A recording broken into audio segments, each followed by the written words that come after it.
Jemaat dikasih Tuhan, Shalom. Sekali lagi semuanya Shalom. Kita bersyukur ya saudara-saudara, hari ini kita bisa kembali berkumpul, beribadah bersama-sama di hadapan Tuhan.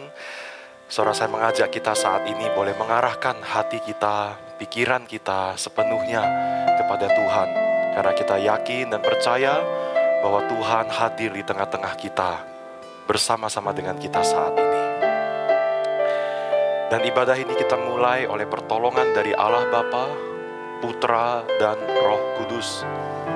Anugerah, damai sejahtera dari Allah Tritunggal memberkati jalannya ibadah hari ini, dari awal, pertengahan, hingga selesai ibadah ini. Amin. Jemaat dipersilakan duduk kembali. Shalom Bapak Ibu Saudara yang terkasih dalam Tuhan Yesus. Pada hari ini kita bersama-sama bersekutu dengan saudara seiman kita. Kita sama-sama memuji, menyembah Tuhan. Dan terlebih lagi kita mau mendengarkan firman Tuhan. Tadi saya lihat banyak pasangan suami istri, saudara kakak adik yang ada di tempat ini. Pasangan suami istri, papa mama sama anak-anaknya. Ataupun orang tua yang sudah punya cucu. Jadi sudah punya anak dan punya cucu. Seperti Pak Junjun dan keluarga. Di dalam 1 Yohanes pasal 3 ayat 1. Lihatlah betapa besarnya kasih yang dikaruniakan Bapa kepada kita, sehingga kita disebut anak-anak Allah. Dan memang kita adalah anak-anak Allah, karena itu dunia tidak mengenal kita, sebab dunia tidak mengenal Dia. Bagi Bapak Ibu yang sudah menjadi seorang ayah, pasti akan mengerti kasih sayang seorang ayah atau orang tua kepada anaknya. Begitu juga dengan kasih Allah Bapa kita, karena kita diperkenankan untuk memanggil Dia dengan sebutan Bapa.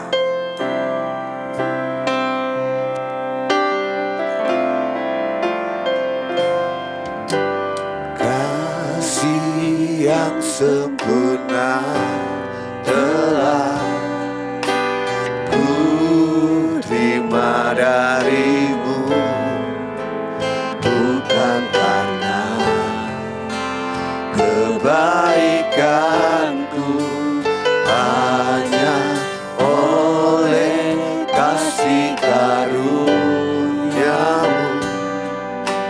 Kau pulihkan aku, layakkan ku untuk dapat memanggilmu Bapa. Kau beri yang ku minta, saat ku mencari ku mendapatkan.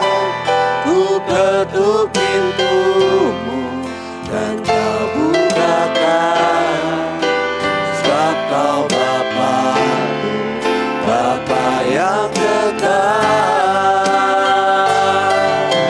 Takkan kau biarkan aku melangkah hanya sendirian.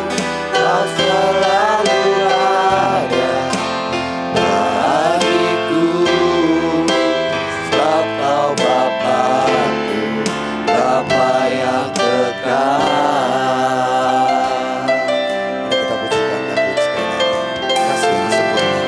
Kasih yang sempurna telah ku terima darimu, bukan karena kebaikanku, hanya oleh kasih karuniamu Kau pulihkan aku, layakkanku untuk dapat memanggilmu. Katakan Bapa,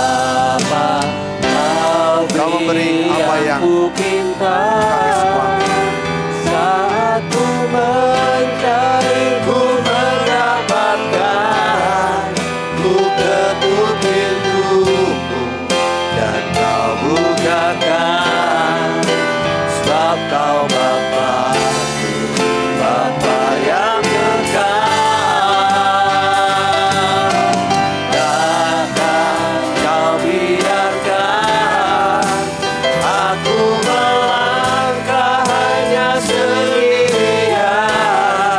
Kau selalu ada bagiku, sebab kau Bapa-Ku, Bapa yang kekal. Puji syukur kehadirat Tuhan, karena kita diangkat sebagai anak-anak Allah, dan kita layak untuk menyebut Dia sebagai sebutan Bapa. Dan kita sebagai anak-anaknya, kita akan memberikan ucapan syukur kita, meninggikan namanya, memuliakan namanya.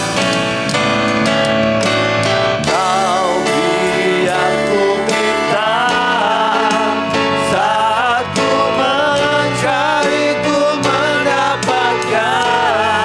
Ku ketuk pintumu dan kau bukakan, sebab kau Bapa-Ku, Bapa yang kekal. Takkan kau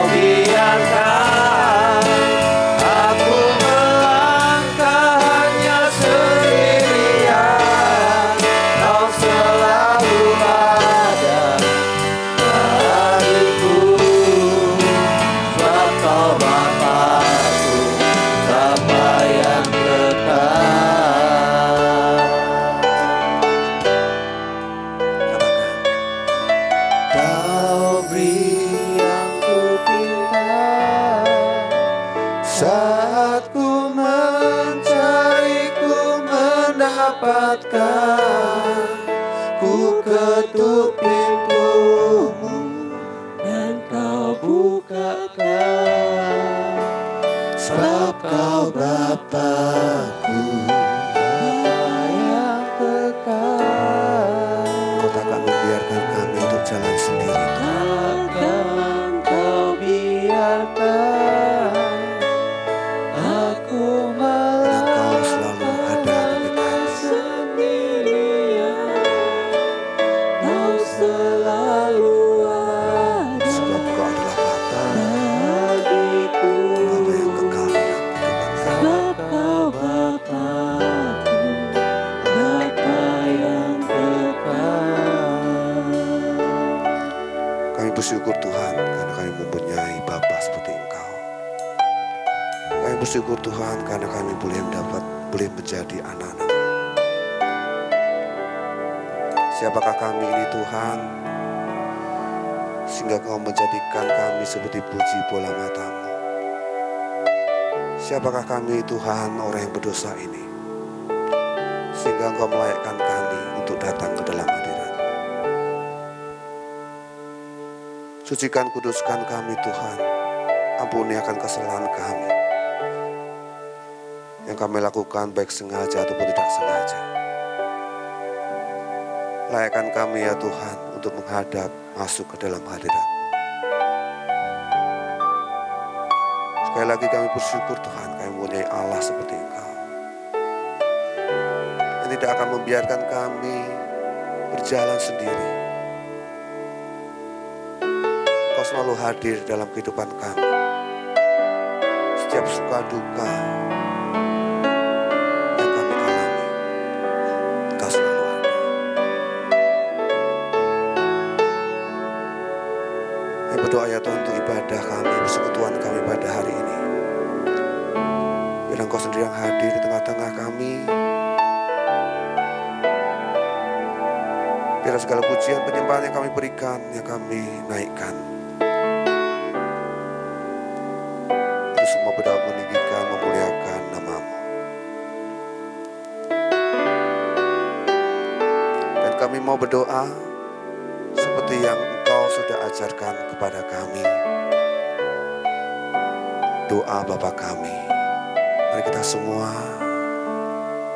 mengatakan doa Bapa kami yang seperti Tuhan Yesus ajarkan.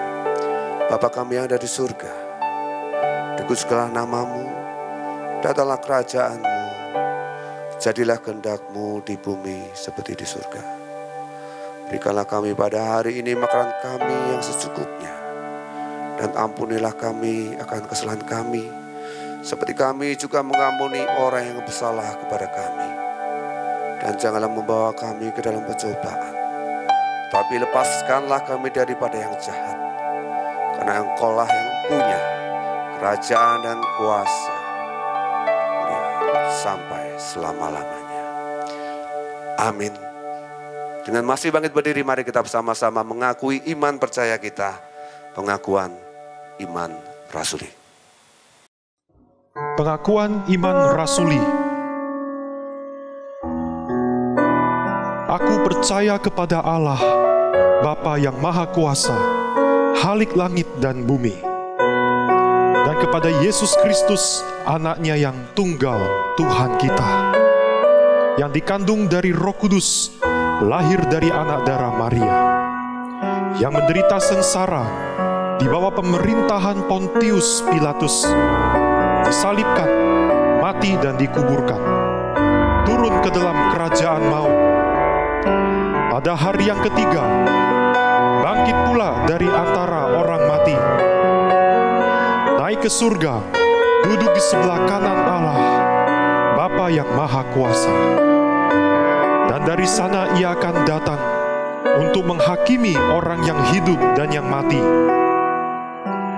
Aku percaya kepada Roh Kudus, gereja yang kudus dan am, persekutuan orang kudus, pengampunan dosa, kebangkitan tubuh, dan hidup yang kekal. Amin. Amin. Jemaat dipersilahkan duduk kembali. Mungkin sama sekalian kasih selamat, salam, happy Sunday, God bless you kepada samping kanan, samping kiri, belakang mungkin. Karena kita di sini, kita menjadi anak-anak Tuhan, kita dipilih dan kita diutus untuk memberitakan firman Tuhan. Di dalam Yohanes pasal 15 ayat 16 dan 17 firman Tuhan berkata, bukan kamu yang memilih aku, tetapi akulah yang memilih kamu. Dan aku telah menetapkan kamu, supaya kamu pergi dan menghasilkan buah. Dan buahmu itu tetap, supaya apa yang kamu minta kepada Bapa dalam namaku, diberikannya kepadamu. Amin saudara. Kita dipilih. Kita dipilih dari segala bangsa. Kita dipilih jadi umatnya. Kita dipilih dan dikuduskannya, bawa kemuliaan hanya bagi-Nya. Kita dipilih dari segala bangsa. Kita dipilih jadi umatnya. Kita dipilih dan dikuduskannya, bawa kemuliaan hanya bagi-Nya. Terimalah kemuliaan dan hormat kami, terimalah sembah kami, pujian kami. Terimalah kemuliaan dan hormat kami, terimalah sembah dan pujian kami. Kita dipilih dari segala bangsa. Kita dipilih jadi umatnya.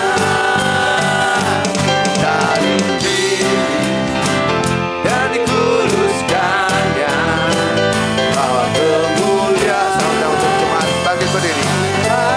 Katakan terimalah kemuliaan, terimalah kemuliaan dan hormat kami, terimalah sembah kami, pujian kami.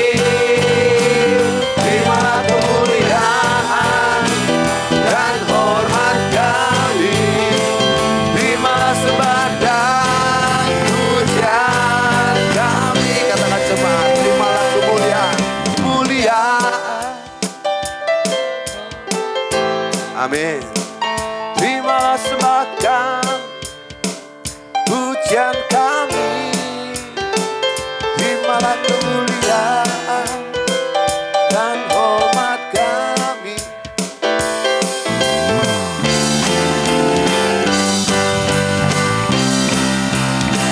Terimalah kemuliaan dan hormat kami, terimalah sembah kami, pujian kami.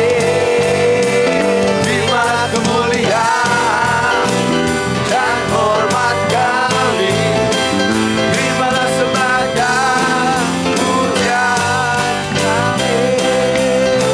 Terimalah sembah dan, terimalah sembah dan, terimalah sembah dan pujian kami. Dan kemuliaan bagi Tuhan kita. Saja saudara, kalau untuk pasangan suami istri boleh berhadapan. Kalau untuk kakak adik boleh berhadapan. Mungkin Dion sama Jova karena pacaran belum resmi atau sudah resmi. Kalau resmi boleh berhadapan. Kita akan pujikan lagu sambil berhadapan. Jangan hadap ke depan, tapi hadap ke kanan kiri saudara. Ya. Boleh? Kalau yang nggak ada pasangan bisa ke depan berhadapan dengan saya. Kita akan pujikan lagu Yesus adalah jalan kebenaran dan hidup. Boleh sambil goyang.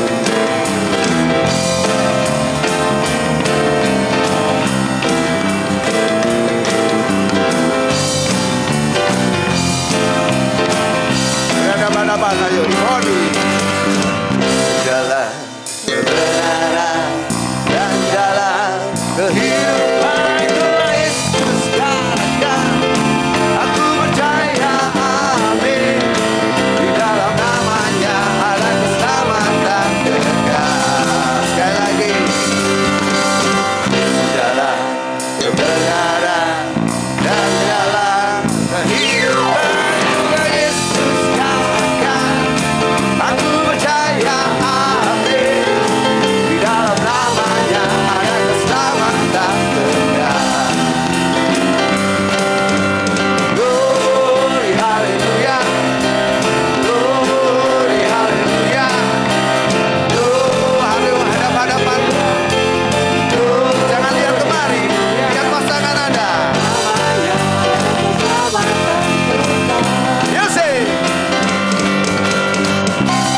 Yesus berkata, akulah jalan dan kebenaran yang hidup.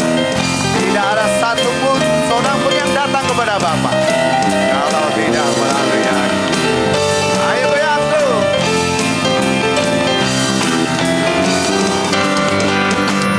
Jalan kebenaran dan jalan kehidupan, itulah Yesus katakan. Aku percaya, amin. Di dalam namanya ada keselamatan kekal. Glory, haleluya. Glory, haleluya. Glory, haleluya. Glory, haleluya. Dalam namanya ada keselamatan kekal. Jemaat yang nyanyi, singing.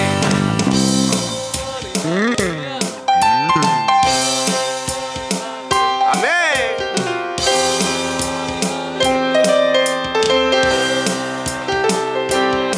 Di dalam namanya ada keselamatan kekal.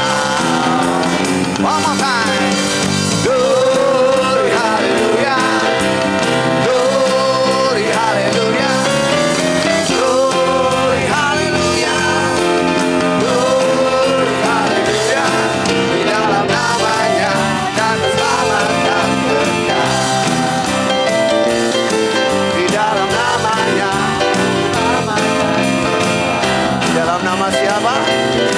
Di dalam namanya ada keselamatan.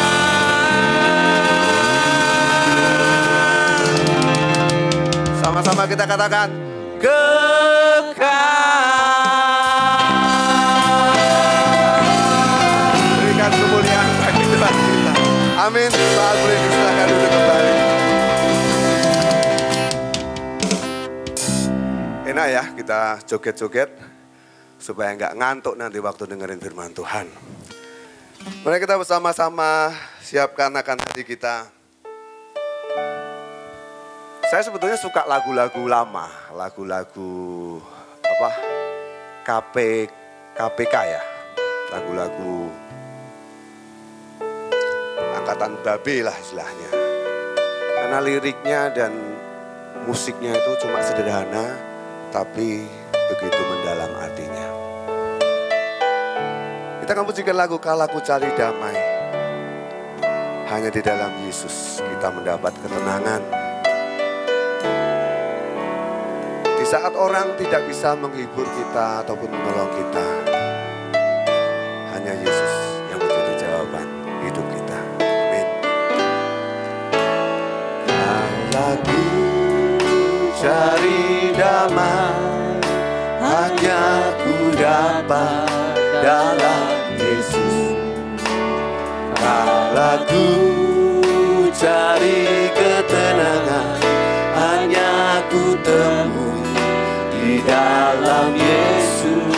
Tak satu pun dapat menghiburku, tak seorang pun dapat menolongku. Hanya Yesus jawaban hidupku. Kita nyanyikan lagu sekali. Kalau ku cari damai, kalau ku cari damai, hanya ku dapat dalam Tuhan Yesus. Kalau ku cari ketenangan, hanya ku temui di dalam Yesus. Tak satu pun dapat menghiburku, tak seorang pun dapat menolongku. Hanya Yesus jawaban hidupku.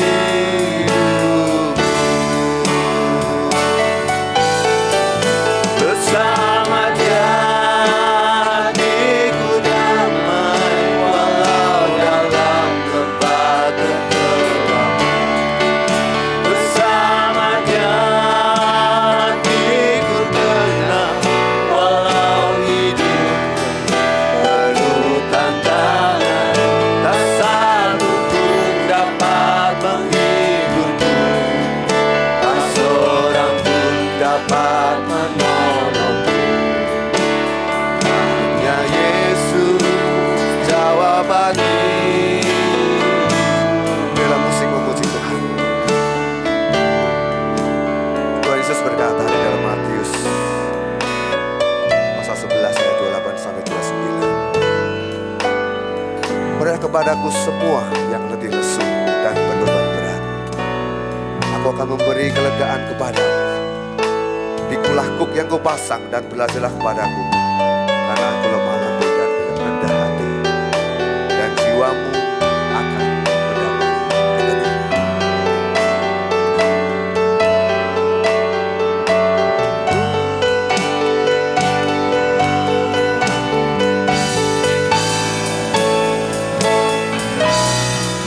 Bersama Dia hatiku damai, walau dalam lembah kekelaman. Bersama Dia hatiku tenang, walau hidup penuh tantangan. Tak satu pun dapat menghiburku, tak seorang pun dapat menolongku. Hanya Yesus jawaban hidupku. Bersama Dia hatiku damai, walau dalam lembah kekelaman. Bersama Dia hatiku tenang, walau hidup penuh tantangan.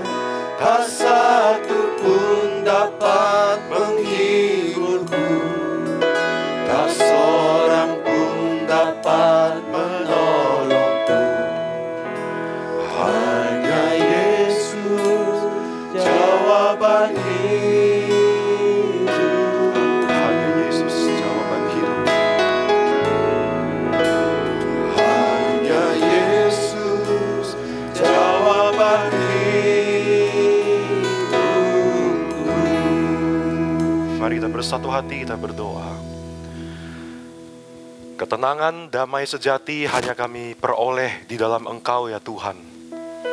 Kami gak bisa mendapatkan itu di dunia. Dunia memberikan damai yang palsu, yang tidak bisa memuaskan sepenuhnya.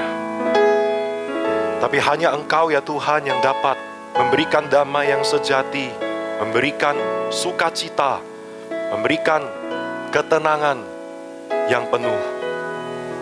Oleh karena itu Tuhan, saat ini kami ingin duduk di dekat kaki-Mu seperti Maria. Kami mau mendengarkan firman-Mu. Kami ingin mendengarkan Engkau berkata-kata sekali lagi kepada kami. Kata-kata-Mu itu yang akan mengarahkan kami kembali kepada jalan yang benar, yang akan mengoreksi hati dan pikiran setiap kami. Berbicaralah dan mampukan hamba-Mu yang akan menyampaikan firman ini, agar setiap perkataan sungguh boleh memberkati, membangun iman setiap jemaat-Mu. Di dalam nama Tuhan Yesus Kristus yang sudah siap mendengarkan firman, sama-sama katakan, amin. Baik, sekali lagi Bapak Ibu Saudara semua, Shalom. Saya bersyukur meskipun saya sedang dalam keadaan batuk, tapi saya bisa menyampaikan firman Tuhan. Dan dalam 1 minggu ini cukup padat buat saya ya. Kemarin saya juga menyampaikan khotbah di HUT SKKK di sekolah ya. Sekolah SKKK Medan. Tuhan mampukan dan hari ini saya bisa menyampaikan firman Tuhan di tempat ini. Itu adalah anugerah kekuatan daripada Tuhan. Ya, saudara-saudara, kita sekarang hidup di dunia yang sangat kompetitif, betul tidak saudara? Penuh dengan persaingan. Kalau betul, boleh coba angguk-angguk kepalanya. Saya harap saudara firman Tuhan hari ini ketika kita mendengarkan, kita tidak ngantuk saudara-saudara, amin. Amin nggak? Betul nggak? Amin saudara, yang tidak ngantuk. Saya mau dengar dengan sungguh-sungguh, boleh coba lambaikan tangan di hadapan Tuhan. Saya melihat semua, iya ya, jadi kalau ada yang ngantuk, boleh bangun gitu ya. Saudara, karena firman Tuhan hari ini begitu sangat penting sekali untuk kita renungkan sebagai orang-orang Kristen. Saudara, kita hidup di dunia yang sangat kompetitif ya, yang sangat penuh dengan persaingan, sehingga kita itu sebenarnya kita diajarkan untuk harus jadi kuat. Kita diajarkan untuk harus mandiri dan ambisius. Mungkin banyak di antara kita yang bertumbuh ya, dengan keyakinan bahwa kesuksesan, kebahagiaan itu dapat kuraih sepenuhnya melalui kekuatanku sendiri. Betul tidak saudara? Melalui kecerdasanku, melalui kerja kerasku yang tidak kenal lelah. Saudara-saudara, pola pikir seperti ini salah atau tidak? Tidak sepenuhnya salah. Tetapi saudara, kalau kita tidak hati-hati dengan pola pikir seperti ini, kita bisa jatuh kepada dosa yang namanya, bisa tolong ditayangkan, self-center. Hidup yang berpusat selalu kepada diri sendiri. Saya bisa. Saya akan berusaha, saya akan mencapai apapun yang saya inginkan dengan kecerdasan saya, dengan kemampuan saya, dan akhirnya semuanya sesuai dengan aturan main saya sendiri. Kalau sudah seperti itu, betul atau salah, saudara? Salah? Ini saya dengarnya salah, gitu ya, nggak jelas. Saudara, hidup berpusat pada diri, ya, saya mengejar dengan kemampuan saya berusaha dengan kemampuan saya yang akhirnya semua sesuai dengan aturan main saya sendiri. Betul atau salah? Salah. Saudara, kalau kita tidak berhati-hati dengan diri kita, kita bisa jatuh kepada self-center. Akhirnya terus Tuhan dikemanakan ini? Ya, waktu hari Minggu saja. Lah, terus kalau Senin Sabtu gimana? Ya, pakai aturan main saya sendiri. Saudara, saya mau kasih satu contoh kisah nyata ya. Saudara tahu orang ini siapa? Ada yang tahu tidak? Yang tahu boleh coba angkat tangan dong. Yang tahu wanita ini? Oke, ada yang tahu ya. Mungkin banyak tidak tahu. Saya bantu beritahu saudara. Wanita ini bernama Elizabeth Holmes. Dia adalah pendiri sebuah perusahaan teknologi kesehatan ya, yang bernama Theranos ya, bukan Thanos ya, Theranos. Saudara ya. Nah, ini dia merintis perusahaan Theranos ini di usianya yang waktu itu masih muda. Ya.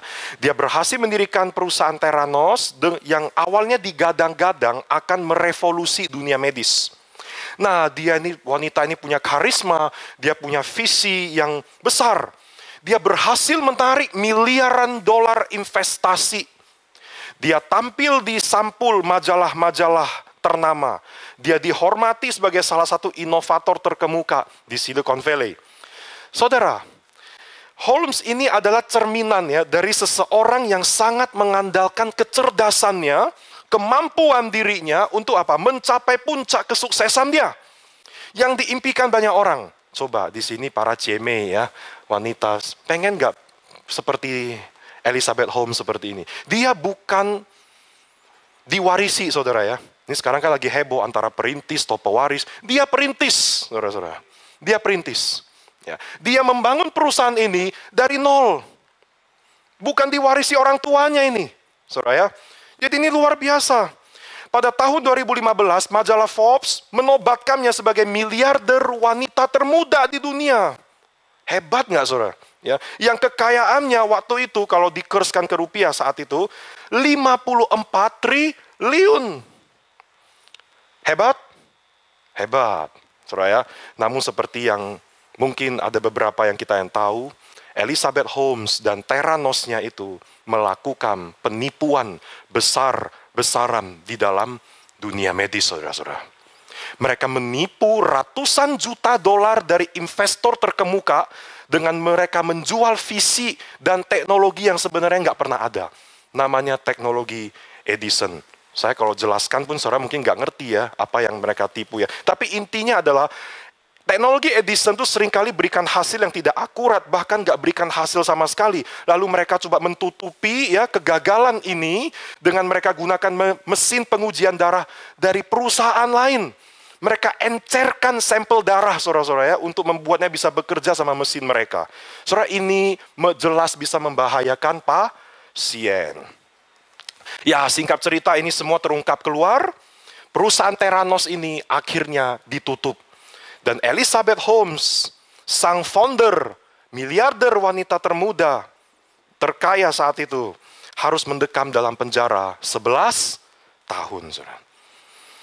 Bapak Ibu, inilah kisah seorang yang mengandalkan kecerdasannya, yang mengandalkan kekuatannya untuk mencapai kesuksesan, tetapi yang mengabaikan Tuhan.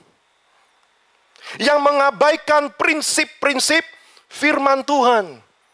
Yang mengandalkan aturan mainnya sendiri. Dia tidak peduli dengan aturan main Tuhan, dia abaikan. Akhir yang menyedihkan untuk seorang yang sukses ini, saudara.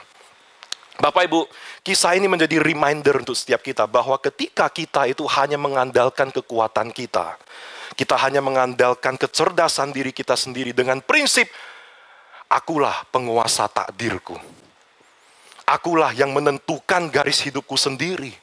Lalu kemudian mengabaikan Tuhan dan prinsip-prinsip firman-Nya, maka konsekuensinya saudara-saudara, cepat atau lambat kita akan bertemu dengan yang namanya batas kemampuan manusia.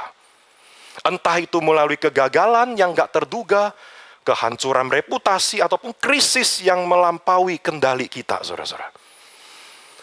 Saudara, kontras dengan pola pikir self-centered adalah pola pikir cara hidup apa, saudara? Sama-sama, 1, 2, 3, God-centered.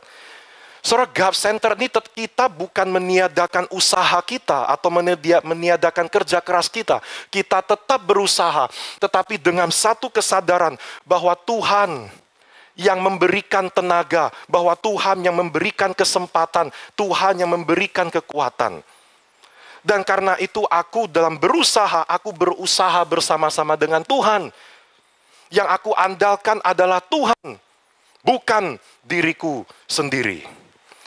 Saudara, ini sebuah quote ya saudara. Orang yang berpusat kepada Tuhan itu tidak mengukur nilai dirinya atau keberhargaan dirinya dari apa yang aku bisa capai. Ini kan kebanyakan kalau orang-orang zaman sekarang ya saudara, mau dia generasi manapun itu sampai generasi Z pun, mengukur nilai keberhargaan dirinya dari apa yang bisa aku capai. Betul atau tidak saudara? Saudara, tapi kalau orang yang God-centered, dia tidak mengukur nilai diri dari itu. Tapi dia akan mengukur nilai dirinya dari apa? Dari siapa dirinya di hadapan Allah. Lalu dia juga akan menilai dirinya dari apa yang Tuhan lakukan melalui dirinya. Apa yang Tuhan bisa lakukan melalui aku. Dia akan selalu melihat keterkaitan dirinya dengan Tuhan. Dia tidak akan melihat dirinya terpisah dengan Tuhan. Nah, sekarang ini ya. Kita mungkin bisa bertanya sama diri kita, aku selama hidupku sampai detik ini, aku melihat hidupku terpisah dengan Tuhan, tidak terkait dengan Tuhan, atau aku melihat hidupku selalu terkait dengan Tuhan? Yang mana, saudara-saudara? Saudara, ini pertanyaan sepanjang khotbah ya saudara, sepanjang firman ini disampaikan, ini pertanyaan akan terus kita renungkan saudara-saudara. Ya. Nah, inilah yang akan kita renungkan pada hari ini, dalam kisah orang kaya yang sulit masuk surga, saudara-saudara. Di dalam Lukas 18 ayat 18 sampai 27, kita bisa buka Alkitab kita. Tapi kita tidak membacakannya, kita buka saja saudara-saudara ya. Sepanjang khotbah nanti kita akan melihat satu-satu. Nah, saudara-saudara, biasanya kalau pengkhotbah sudah sampai kepada fase ini, fase untuk menerangkan ayat firman Tuhan, inilah fase di mana jemaat itu paling ngantuk. Ayo bangunkan itu. Ya.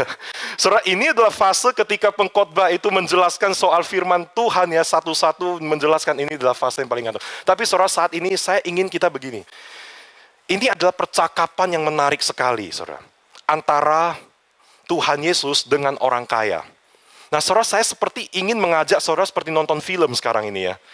Saudara, nontonlah percakapan antara orang kaya dengan Tuhan Yesus. Kalau saudara betul-betul mengikutin ini percakapan, saudara akan mempelajari sesuatu. Saudara akan mendapatkan menarik sekali percakapan ini. Gitu ya. Oke, jadi anggap ini saudara bukan sekedar dengar khotbah, tapi saudara nonton film ya. Saudara lihat ya, saya akan mulai saudara ya. Yang pertama-tama kita akan lihat dulu siapa orang kaya di sini. Saudara, dicatat di dalam ayat yang ke-18, ini hanya Lukas yang mencatat, bahwa orang kaya ini rupanya adalah pemimpin. Dia adalah penguasa yang di dalam bidang government, Roman or Jewish official. Jadi dia pemimpin, dia penguasa, lalu dia punya banyak uang, dia orang kaya, lalu juga dia orang muda. Saudara, ini orang perfecto nih, saudara ya. Sudah duitnya banyak, sudah dia dihormati, lalu dia muda lagi. Oke, ini orang kayanya itu profilnya seperti ini. Oke, kita lihat sekarang, masuk ya. Kita langsung masuk ya. Saudara, orang kaya ini dia tiba-tiba samperin Tuhan Yesus, lalu dia ngomong sama Tuhan Yesus. Dia bertanya, "Guru yang baik, ya, apa yang harus kuperbuat untuk memperoleh hidup yang kekal?" Saudara, kita lihat yang guru yang baik dulu ya. Saudara, guru yang baik itu, frasa sapaan guru yang baik itu nggak pernah diucapkan di kalangan para rabi saat itu. Itu frasa guru yang baik hanya dikenakan kepada Tuhan saja. Jadi nggak ada itu orang-orang rabi saat itu, mereka disapa dengan sapaan guru yang baik. Jadi ini sapaan yang berlebihan. Saya nggak tahu apakah orang muda ini sedang ingin menjilat, atau mungkin dia itu sedang memang dia tidak tahu definisi kebaikan itu apa ya, ke Tuhan Yesus ya. Nah, pertanyaannya adalah, apa yang harus kuperbuat untuk bisa hidup selama-lamanya? Saudara, orang kaya ini dia punya keinginan bisa hidup selama-lamanya karena sekarang hanya itu yang dia belum punya. Yang lain-lain semua dia udah punya. Ya. Kaya udah, sukses udah, dihormati udah. Tapi satu yang masih kurang, hidup selama-lamanya. Dia belum punya jaminan itu. Nah, saudara, perhatikan pertanyaannya sekali lagi ya. Guru yang baik, ini sanjungan yang berlebihan. Apa yang harus kuperbuat supaya aku bisa hidup yang kekal? Bapak Ibu, waktu dia bertanya seperti itu, sebetulnya orang kaya ini dia sedang bertanya dengan satu latar belakang hidupnya, bahwa dia bisa mencapai apapun yang dia bisa dapat. Dia bisa mencapai apapun yang dia inginkan. Jadi waktu dia berhadapan dengan Tuhan Yesus begini, dia itu seakan-akan pengen ngomong begini, apa yang gak bisa aku capai sih? Aku pengen kaya, aku berusaha, aku dapatkan. Aku pengen jadi pemimpin, penguasa, aku berusaha, aku dapatkan. Oke? Nah, sekarang Tuhan Yesus, guru yang baik, beritahu aku apa yang harus aku lakukan supaya aku bisa hidup selama-lamanya. Aku juga bisa lakukan. Just tell me. Beritahu aku. Saya bayangkan nih orang muda ini, dia berbicara dengan kepala terangkat ya, di hadapan Tuhan Yesus seperti ini, saudara-saudara. Ya. Nah, oke, saudara dapat gambaran itu ya. Maka sekarang kita lihat apa yang jadi respon Tuhan Yesus terhadap orang yang perfecto ini ya. Mengapa kau katakan aku baik? Enggak seorang pun yang baik selain Allah saja. Nah, saudara perlu saudara ketahui dulu ya. Kalimat mengapa kau katakan aku baik itu tidak sedang menyangkal kebaikan diri Tuhan Yesus. Kalau Tuhan Yesus maksudnya dia bilang dirinya tidak baik, Tuhan Yesus harusnya akan mengatakan dengan jelas bahwa dia tidak baik. Atau dia juga berdosa. Lalu mengapa ada muncul kalimat seperti itu, saudara? Nah, saudara, penekanan kalimat ini bukan terletak di frasa yang di atas, mengapa kau katakan aku baik. Bukan. Tetapi penekanannya ada di kalimat selanjutnya, tak seorang pun yang baik selain Allah saja. Saudara, bahwa penilaian orang kaya ini tentang kebaikan itu sangat dangkal. Saya ulang, saudara. Penilaian orang kaya terhadap kebaikan itu sangat dangkal. Dan Tuhan Yesus ingin mengoreksi pandangan orang kaya ini mengenai kebaikan. Jelas Tuhan Yesus adalah guru yang baik karena Tuhan Yesus adalah Allah, betul ya saudara ya? Tetapi pemahaman orang kaya ini terhadap kebaikan Tuhan Yesus itu pemahamannya sangat rendah, sangat dangkal. Dan orang kaya ini sebetulnya juga dia merasa bahwa dia juga bisa jadi orang baik. Dia bisa jadi sempurna. Dan bisa dapat hidup selama-lamanya dengan usahanya sendiri. Itu sebabnya Tuhan Yesus perlu disclaimer dulu di awal. Nggak ada seorang pun yang baik selain Allah saja. Yang ingin Tuhan Yesus ngomong di ayat 19 sebenarnya ini saudara. Tidak ada seorang pun yang baik. Lu mau sebaik apapun, lu tetap nggak akan qualified ke surga. Itu yang Tuhan Yesus ngomongkan. Lu kalau nggak percaya, sini gue kasih lu lihat. Masuklah di ayat yang selanjutnya. Saudara, ini makin next ayatnya makin menarik percakapannya saudara-saudara ya. Oke. Tadi orang kayanya bertanya, apa yang harus aku perbuat supaya aku bisa hidup selama-lamanya? Aku bisa mencapai apapun yang kuinginkan. Sekarang you just tell me, apa yang harus aku lakukan? Tuhan Yesus tadi disclaimer, nggak ada seorang pun yang baik. Hanya Allah saja. Oke, lu mau bilang perbuatan? Gua tantang lu ya. Ini. Engkau tentu tahu perintah-perintah ini kan? Jangan berzina, jangan membunuh, jangan mencuri, dan sebagainya. Hormati ayahmu dan ibumu. Lakukan ini. Lalu ditanggapi, dijawab oleh orang kaya ini. Semuanya itu sudah kuturuti sejak kecil. Ya, sejak masa mudaku. Udah kulakukan itu. Oh saudara, berarti ya, saudara kalau kita coba melihat ini secara standar manusia, orang kaya yang muda ini orang yang benar-benar luar biasa loh saudara. Dia pemimpin penguasa. Terus dia kaya. Dia apalagi tadi masih muda. Terus lagi, dia rupanya orangnya baik, saudara. Dia tidak neko-neko, dia orangnya lurus, gitu. Dia mengasihi sesama itu, saudara. Saudara, saya bayangkan kalau orang seperti itu hidup di zaman sekarang, duduk di tempat ini di BCS, itu pasti jadi banyak incaran para cemeh di sini. Pasti itu jadi dambaan banyak wanita itu. Betul nggak, saudara? Yang wanita-wanita muda di sini suka nggak dengan pria seperti ini? Ayo, bener. Nggak mungkin lah. Pasti suka lah. Perfecto loh orang seperti ini loh. Ya kan? Ini orang cakep loh saudara. Uangnya banyak, pemimpin. Baik lagi, hormati, sayang orang tua saudara. Ya. Masa lu nggak suka dengan cowok seperti ini saudara? Pasti saudara ini jadi incaran banyak wanita saudara-saudara. Ya. Tetapi saudara-saudara ya, kita lihat apa yang dilihat oleh manusia itu beda dengan apa yang dilihat oleh Tuhan ya. Nah, kita lanjut ya. Sekarang setelah orang kaya ini dia bilang, oh semua udah kulakukan tuh sejak aku masih muda itu ya. Nah, sekarang Tuhan Yesus lanjut. Inilah poin utamanya saudara. Tinggal satu kekuranganmu. Apa? Jual. Semua yang kau miliki itu, hartamu tuh jual semua. Bagi-bagikan itu sama orang-orang miskin, maka engkau akan punya harta di surga, lalu lu datang kemari, lu ikut aku. Lu baru masuk surga.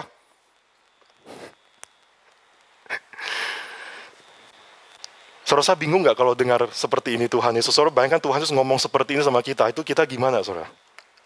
Ya. Saudara, di ayat 22 ini, Tuhan Yesus itu, saya akan terangkan ya, makanya saudara perhatikan dengan baik, saya akan terangkan sama saudara. Tuhan Yesus dia langsung menuju kepada permasalahan utama orang kaya ini. Tuhan Yesus sekarang tidak bicara lagi soal permukaan kebaikan-kebaikanmu.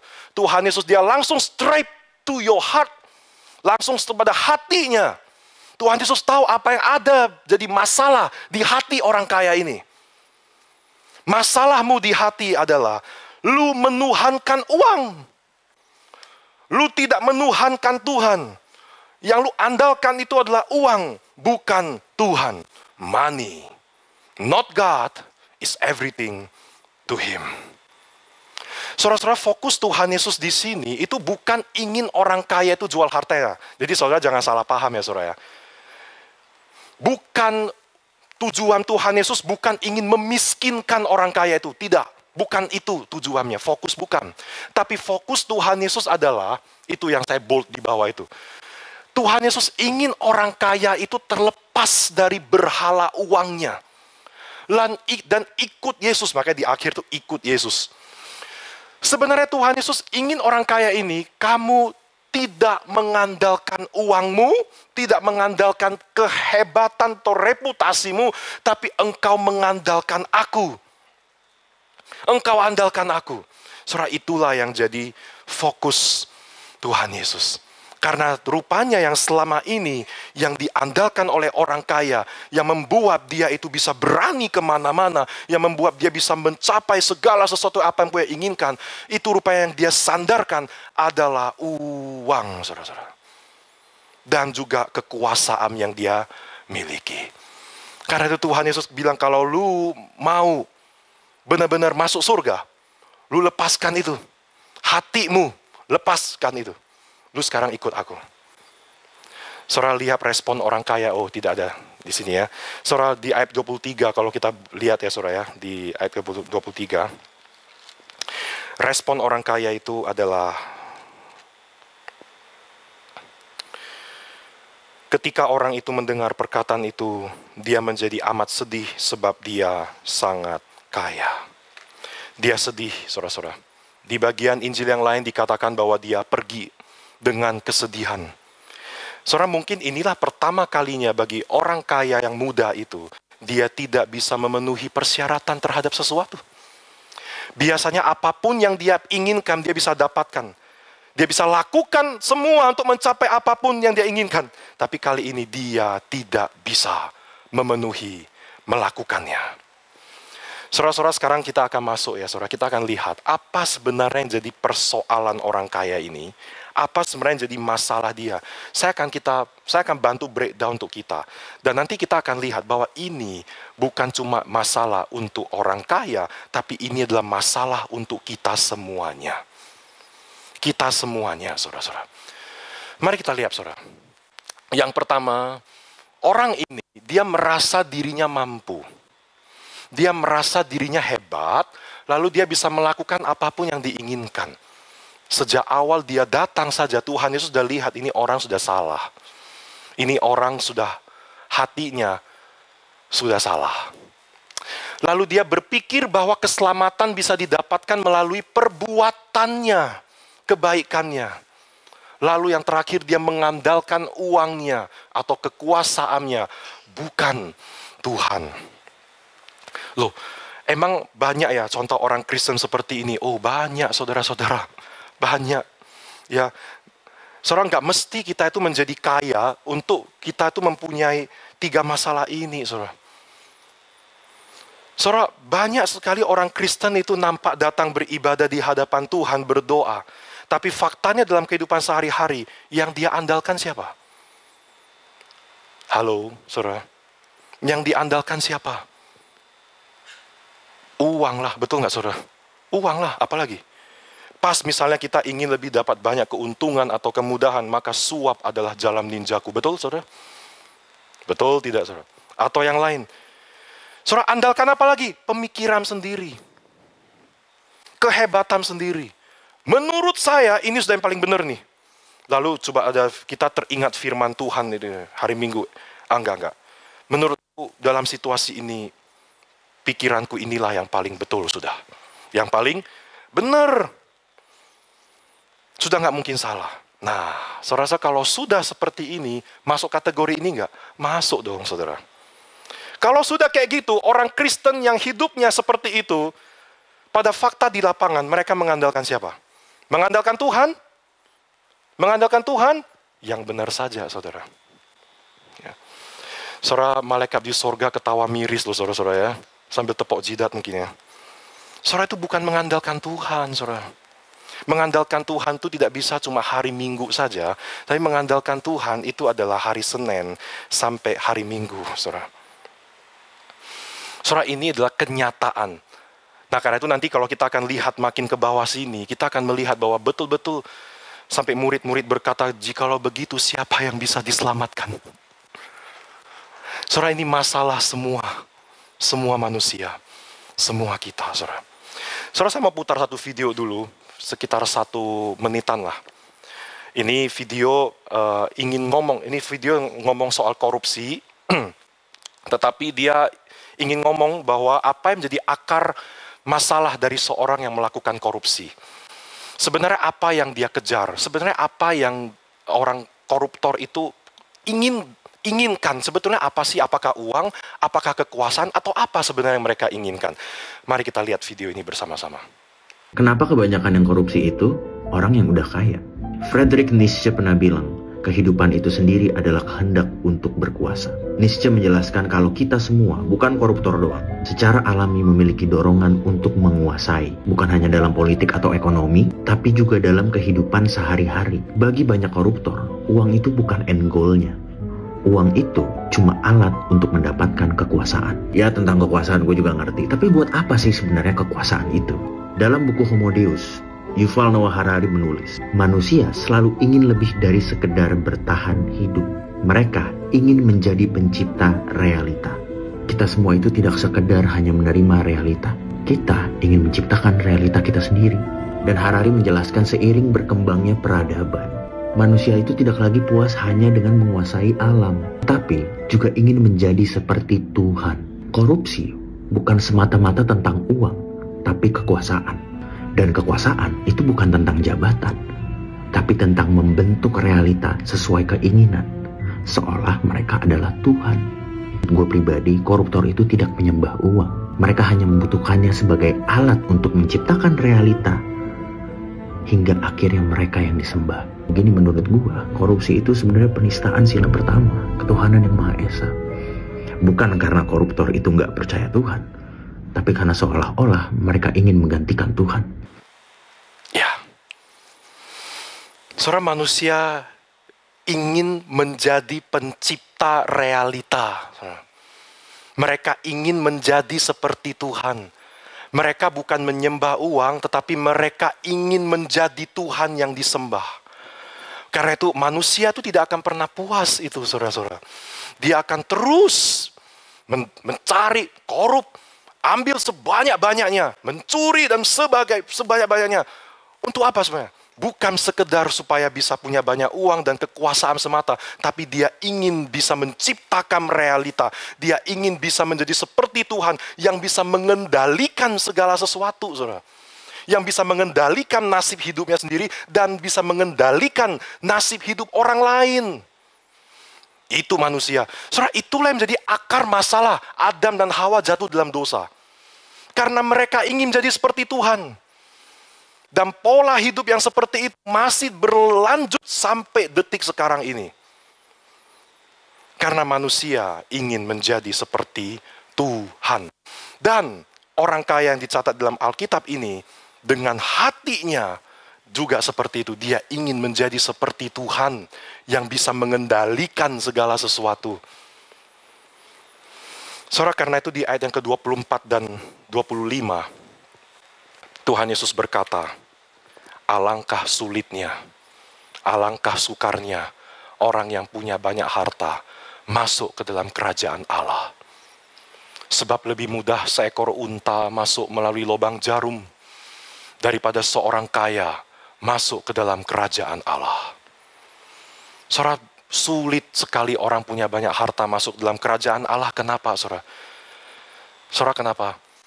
Karena ada banyak hal, ada banyak alat yang bisa mendukung dia untuk dia menjadi seperti Tuhan. Saudara, bukan berarti kita kalau tidak kaya, berarti kita lebih mudah masuk surga. Kita mungkin tidak punya kesempatan, tidak punya banyak kesempatan untuk punya banyak alat-alat seperti uang dan kekuasaan itu. Kalau kita punya alat-alat uang dan kekuasaan seperti itu, mungkin kita juga bisa jatuh mau menjadi sama seperti Tuhan. Saudara, ini ngomong soal hati nih, saudara. Ini ngomong soal hati.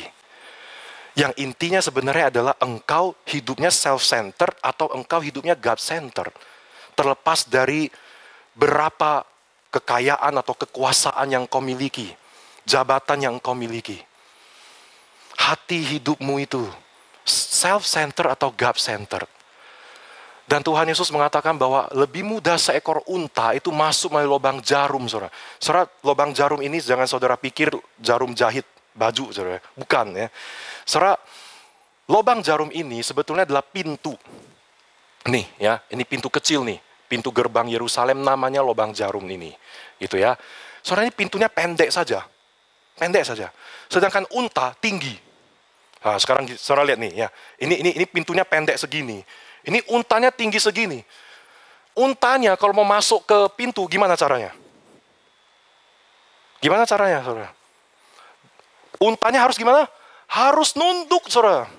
Dia harus nundukkan dirinya, lalu agak sesak. Itu pun harus didorong oleh orang, didorong, baru dia bisa masuk ke situ.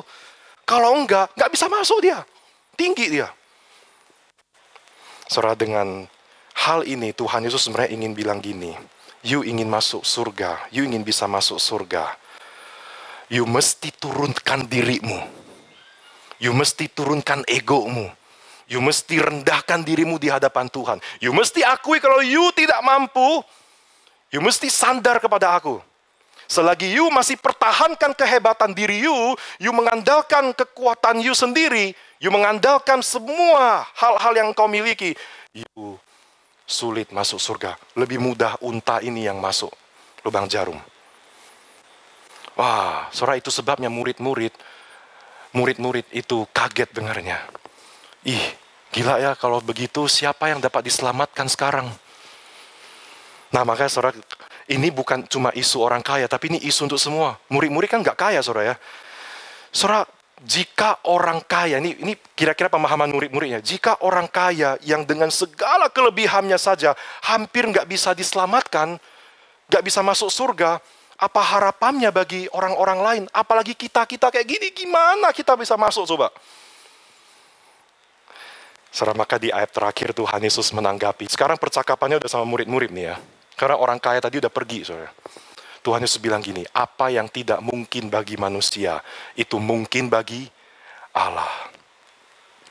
Jawabannya memang sebetulnya adalah tidak ada satupun manusia yang bisa selamat. Nggak ada, saudara-saudara. Manusia itu egois, manusia self-centered, manusia ingin jadi seperti Tuhan, saudara. Yaitulah efek manusia udah jatuh dalam dosa, total depravity, kerusakan total. Maka yang tidak mungkin bagi manusia, itu mungkin bagi Allah. Sebenarnya di sini Tuhan Yesus sedang merujuk kepada apa yang akan dia lakukan nanti. Ketika dia mati di kayu salib, hanya melalui kematianku lah, baru aku akan bisa selamatkan kalian. Baru kalian ini punya harapan. Kalau enggak, you semua enggak ada harapan masuk surga. You semua hopeless di dunia ini. You semua enggak punya masa depan. Tapi yang enggak mungkin bagi manusia, itu mungkin bagi Allah. Saudara, inilah jawaban Tuhan Yesus terhadap orang, sebenarnya ini adalah jawaban terhadap orang kaya di ayat 18 tadi. Guru yang baik, apa yang harus kuperbuat supaya aku bisa hidup selama-lamanya? Enggak, lu enggak bisa. Lu enggak bisa. You tidak bisa selamatkan dirimu, hanya aku yang bisa. Maka sekarang kalau kamu mau selamat, andalkan aku sepenuhnya. Dan engkau akan selamat. Sederhana, saudara ya. Bapak Ibu, inilah hidup yang bersandarkan kepada anugerah Tuhan. Living by grace. Inilah hidup orang Kristen. Inilah hidup kita semua sekarang ini, saudara, sebagai orang Kristen. Living by grace. Coba sama-sama katakan, living by grace. Hidup berdasarkan anugerah. Saudara, belajar berserah dan menerima. Kita ini sebagai manusia, kita terkadang kita ingin terus achieve gitu ya. Kita ingin berusaha mencapai. Tapi terkadang saudara, Tuhan ingin kita itu belajar berserah dan menerima. Saudara, hidup ini pun sebenarnya adalah pemberian, betul nggak saudara? Hidup ini pun sebenarnya adalah pemberian. Ya. Tanpa pemberian Tuhan, engkau nggak bisa punya pekerjaan sekarang ini. Tanpa pemberian Tuhan, engkau pun gak hidup sekarang ini. Betul? Tanpa pemberian Tuhan, engkau gak punya keluarga seperti yang sekarang ini. Engkau bisa bekerja, engkau bisa berpikir, engkau bisa punya kemampuan. Itu semua pemberian Tuhan. Kita tidak sadar itu kadang-kadang. Saudara, melalui firman Tuhan ini, Tuhan Yesus ingin mengingatkan kita perlu belajar bersandar. Bersandar kepada Tuhan. Kenapa? Karena kita manusia punya limit. Coba sama-sama kita taruh tangan kanan kita di dada. Aku ada batasnya. Ya, aku ada batasnya.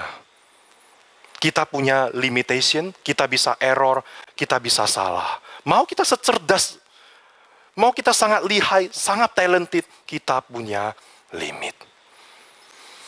Saudara, hidup orang Kristen adalah hidup yang bersandarkan kepada anugerah Tuhan. Saya beritahu hidup orang Kristen itu kayak gimana ya. Saudara, hidup orang Kristen itu adalah hidup yang menyandarkan diri sama Tuhan. Lalu yang mencari petunjuk dari Tuhan. Lalu setelah dapat petunjuk dari Tuhan, lalu dia akan berusaha sesuai dengan petunjuk dari Tuhan. Waktu dia menemukan limit, dia capek, dia akan cari Tuhan lagi. Dia akan, Tuhan tolong aku gak mampu, aku gak sanggup. Tuhan berikan aku kekuatan, dia jalankan lagi. Ketika kita menghadapi kita menghadapi pilihan, ini mau keputusan apa yang aku ambil ya? Kita cari Tuhan lagi, Tuhan. Aku nggak tahu aku harus ambil yang mana Tuhan. Tuhan beritahu aku. Tuhan nanti berikan petunjuk. Oke, kita jalan lagi. Saudara, hidup orang Kristen tuh hidup yang seperti itu.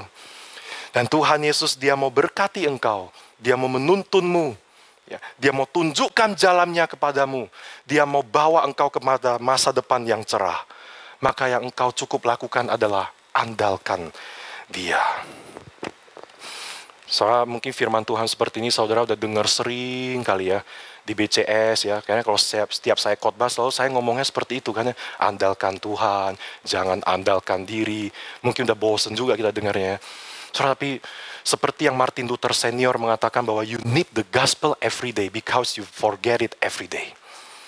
Engkau butuh dengar firman Tuhan itu diingatkan setiap hari. Karena engkau lupakan itu setiap hari, saudara. Saudara, Roh Kudus itu akan terus berbicara, mengingatkan kita dalam keseharian kita. Andalkan aku. Lu punya limit. Saudara, jangan kita akhirnya jadi seperti Elizabeth Holmes yang selalu menggunakan aturan pikiran, cara pikirnya saja yang tidak mengandalkan Tuhan atau aturan prinsip-prinsip firman Tuhan yang akhirnya kisah hidupnya berakhir seperti itu, saudara. Saudara-saudara, mari saya mau ajak kita setiap hari, saudara, ayo kita mau sediakan waktu untuk Tuhan. Sebelum engkau mau berangkat bekerja, saudara, biasakan dirimu punya waktu berdoa saat teduh bersama Tuhan. Ini perlu diingatkan sebagai suami istri. Coba tepuk tuh suami istri. Ingatkan aku kalau aku lupa saat teduh gitu. Berdoa ya. Ingatkan aku ya. Kadang aku tuh bisa lupa. Ya, tapi kalau suami istri dua-dua lupa gimana tuh? Itu lebih pusing tuh saudara ya. Nah, harapannya salah satu ingat ya kalau yang lainnya lupa. Karena itulah sumber kekuatanmu. Itulah yang menjadi baterai, itulah yang menjadi energi buat engkau. Saya yakin ketika engkau punya waktu bersama dengan Tuhan, engkau akan di-recharge, engkau punya arah, engkau akan diarahkan sama Tuhan. Engkau tahu engkau harus jalan kemana. Engkau akan diberikan hikmat sama Tuhan. Engkau nggak perlu takut. Tuhan yang akan melindungimu. Oke, sekarang saya ingin mengajak kita sama-sama bangkit berdiri, saudara. Ini penutup ya khotbah kita hari ini. Saya ingin kita membaca ini bersama-sama. Ada 2 ayat ya. Ayat 5, terus nanti ayat yang ke-7. Sama-sama kita dengan lantang kita mengucapkan ini. 1, 2, 3. Beginilah firman Tuhan. Terkutuklah orang yang mengandalkan manusia, yang bersandar pada kekuatannya sendiri, dan yang hatinya menjauh dari Tuhan. Terkutuklah orang yang mengandalkan dirinya sendiri, saudara. Tapi yang satu lagi, dengan lebih lantang lagi. 1, 2, 3. Diberkatilah orang yang mengandalkan Tuhan, dan yang mempercayakan dirinya kepada Tuhan. Sekali lagi, 1, 2, 3. Diberkatilah orang yang mengandalkan Tuhan, yang mempercayakan dirinya kepada Tuhan. Saya yakin dan percaya setiap kita nih, kita mengandalkan Tuhan, kita percayakan diri kita sama Tuhan, saudara-saudara. Kita menuhankan Tuhan, kita andalkan Tuhan, kita semua akan diberkati oleh Tuhan. Amin. Mari bersama-sama kita berdoa. Tuhan, kami diingatkan kembali oleh firman-Mu pada hari ini. Dan kami bersyukur ya Tuhan, ketika kami manusia tidak ada harapan untuk bisa diselamatkan, kami manusia sudah rusak total depravity. Tapi Engkau memberikan harapan itu kepada kami. Dengan jalan Engkau mati di kayu salib, Engkau mengorbankan diri-Mu ya Tuhan. Sehingga kami punya harapan selamat. Tuhan, isu orang kaya yang di Alkitab itu adalah isu kami semuanya. Kami semua bisa jatuh kepada dosa self-centered. Mengandalkan diri, mengandalkan aset-aset kami, mengandalkan kecerdasan, kepintaran kami yang akhirnya membuat kami mengikut aturan main kami sendiri, yang ingin membuat kami menjadi seperti Tuhan. Tuhan, tapi melalui firman hari ini, kami disadarkan, kami bukan Tuhan. Kami hanya manusia yang bisa error, yang bisa salah ambil keputusan. Karena itu kami sangat butuh Tuhan.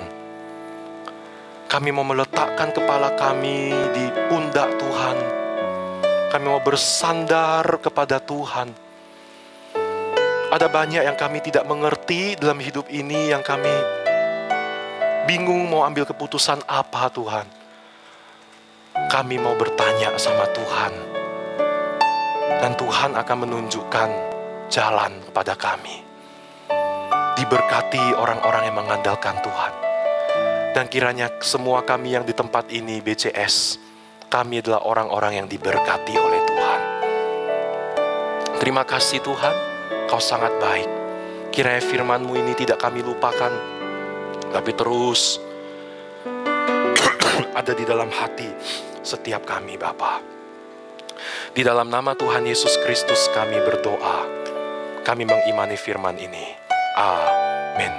Tuhan Yesus memberkati. Silakan duduk kembali.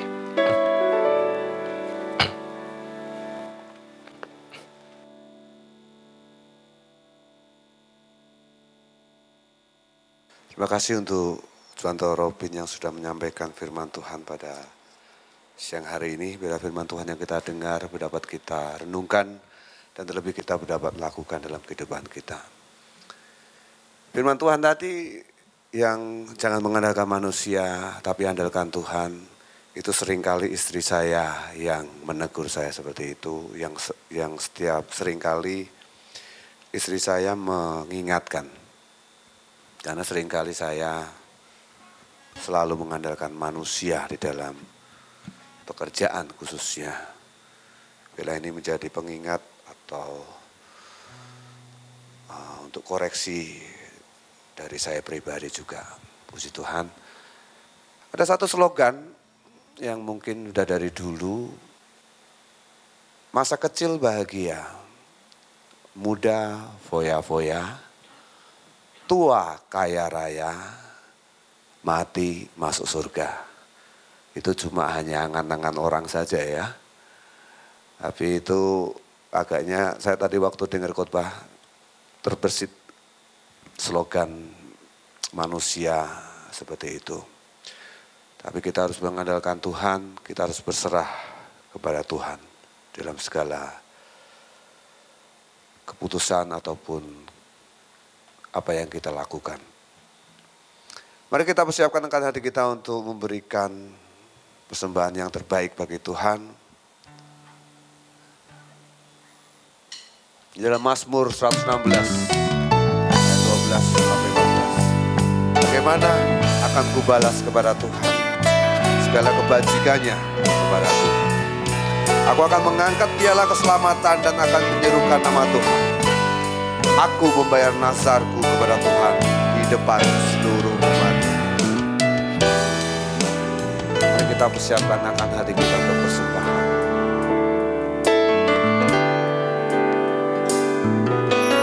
Allah yang setia,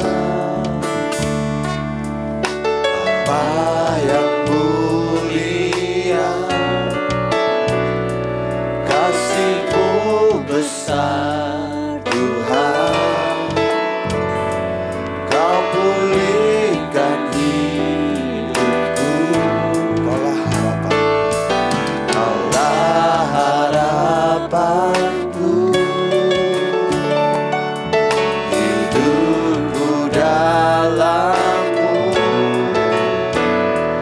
Terima kasih Tuhan, Kau selamatkan hidupku.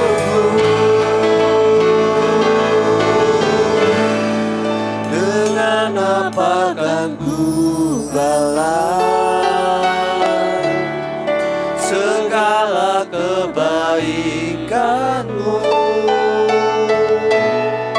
Segenap hatiku menyembah-Mu Yesus. Ku bersyukur padamu selamanya.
kami bersyukur untuk pimpinan penyertaan-Mu kepada kami selama 1 minggu ini. Banyak berkat kebaikan yang kami dapatkan daripada Tuhan. Biarlah kami tidak melupakan begitu saja, tapi itu boleh menjadi memori, dan itu yang boleh menjadi motivasi untuk kami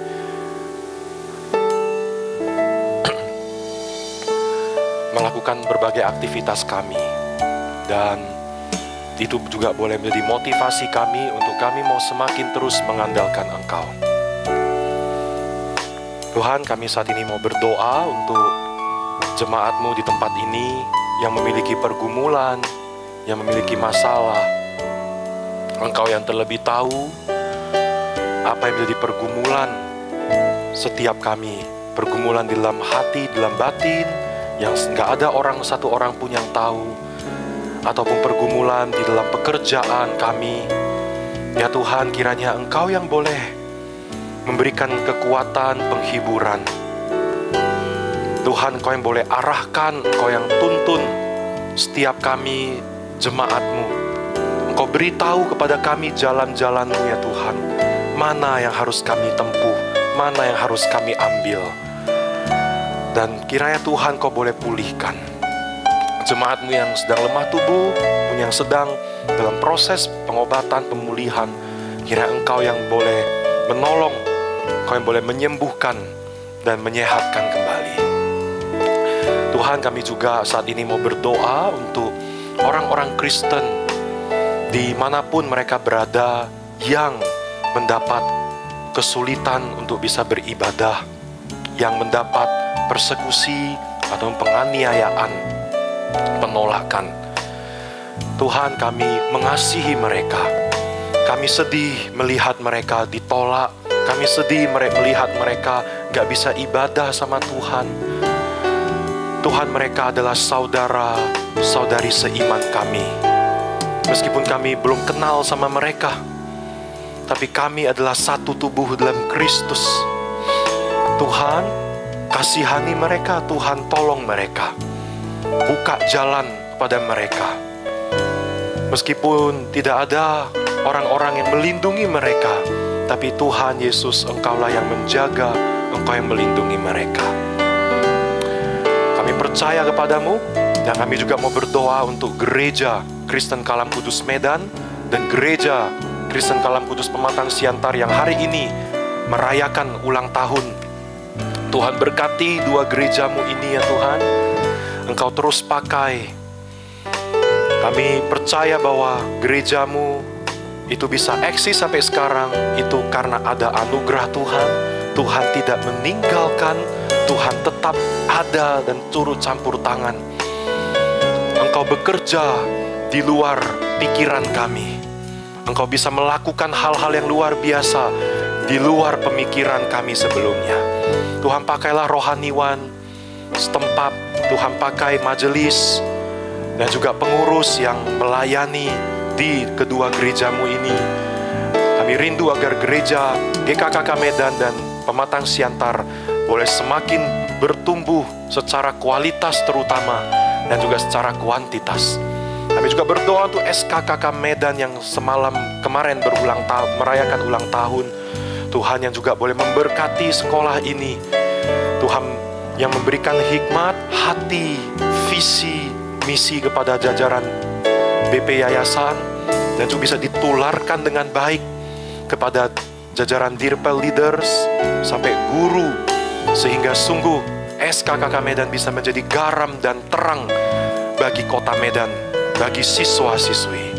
Terima kasih Tuhan, inilah doa seru kami, dan juga untuk persembahan yang kami berikan. Kiranya Tuhan yang boleh berkenan menerima persembahan kami ini, dan Tuhan boleh pakai untuk pekerjaan Tuhan di gereja ini. Di dalam nama Tuhan Yesus kami berdoa. Amin. Kita sama-sama pujikan doksologi dan segala kemuliaan hanya bagi nama Tuhan.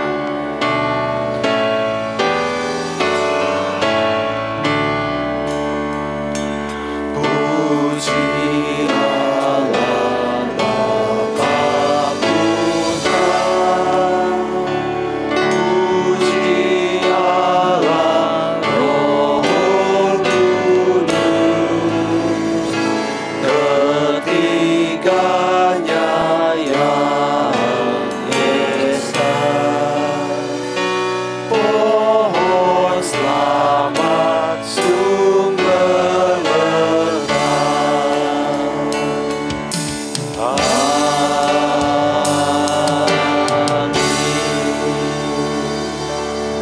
jemaat yang sangat dikasihi oleh Tuhan dan yang juga mengasihi Tuhan, sebelum engkau pulang meninggalkan tempat ibadah ini, arahkanlah sekali lagi hati pikiranmu kepada Dia.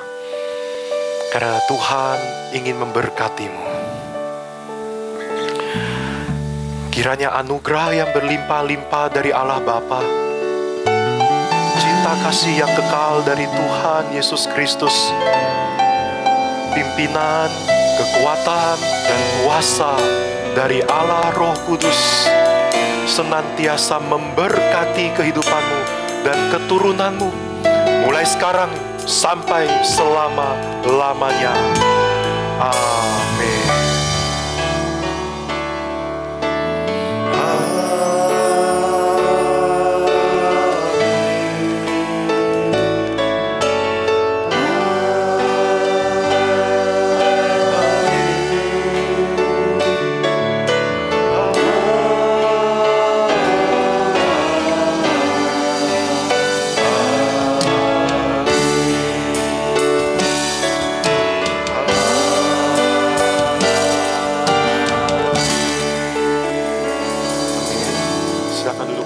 Silakan mengambil saat teduh terlebih dahulu.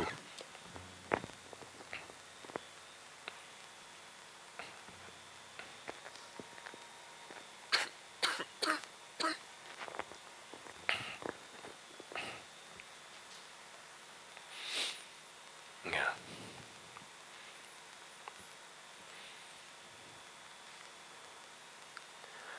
Baik, selamat hari Minggu, happy Sunday untuk kita semua. Silakan, seperti biasa kita boleh kasih jabat tangan ya, kanan kiri depan belakang, katakan happy Sunday, selamat hari Minggu. Ya, Tuhan Yesus mengasihi, memberkatimu. Ya, sepertinya tidak ada yang baru pertama kali hadir ini ya. Ya, oh ada ya, Ibu baru pertama kali hadir. Silakan boleh bangkit berdiri. Ya. Kita berikan sambutan ya, tepuk tangan, selamat datang dalam ibadah BCS. Silakan duduk kembali. Apakah keluarga pasien, Ibu? Oh ya, silakan duduk kembali. Semoga keluarga bisa lekas sembuh ya, berobat di tempat ini. Oke. Ya, silakan untuk wartanya boleh ditayangkan. Ya, saudara-saudara, minggu depan tema ibadah kita adalah sacrificial servant. Ya, itu di dalam momen HUT Indonesia ya, 17 Agustus itu pas pula kena di hari Minggu ya. Jadi saudara-saudara, mari kita datang beribadah bersama-sama ya di dalam memperingati juga ya HUT kemerdekaan 17 Agustus ya. Oke. Dan ini terus kami mengajak bagi Bapak Ibu atau saudara-saudara anak-anak muda secara khusus ya, jikalau terpanggil, terbeban untuk menjadi guru sekolah minggu, ya bisa berdoa dulu. Jika memang terpanggil bisa hubungi saya atau Lause Iren. Next. Ya, saudara-saudara yang sudah mengisi itu bisa segera berikan ke saya ya, atau kepada Ko Asyong surat ininya, surat pernyataannya. Oke, bagi yang belum, silakan saudara-saudara bisa ambil surat itu, surat pernyataan komitmen itu, saudara bisa tanda tangan saja ya. Tapi bagi saudara-saudari yang gerejanya sebelumnya tidak seasas, maka perlu ikut katekisasi khusus, baru bisa menjadi anggota gereja BCS Medan. Next. Ini yang melayani minggu depan, harap saudara perhatikan dulu, ini kita stay di sini dulu ya slide-nya. Jadi untuk saudara bisa perhatikan jadwal pelayanan saudara. Oke. Ya, ini persembahan minggu lalu ya, kebaktian umum, sekolah minggu dan persepuluhan. Dan kehadiran jemaat minggu lalu 64 ya, dan sekolah minggu 15 orang. Demikian saja warta selamat hari Minggu dan Tuhan Yesus memberkati setiap kita.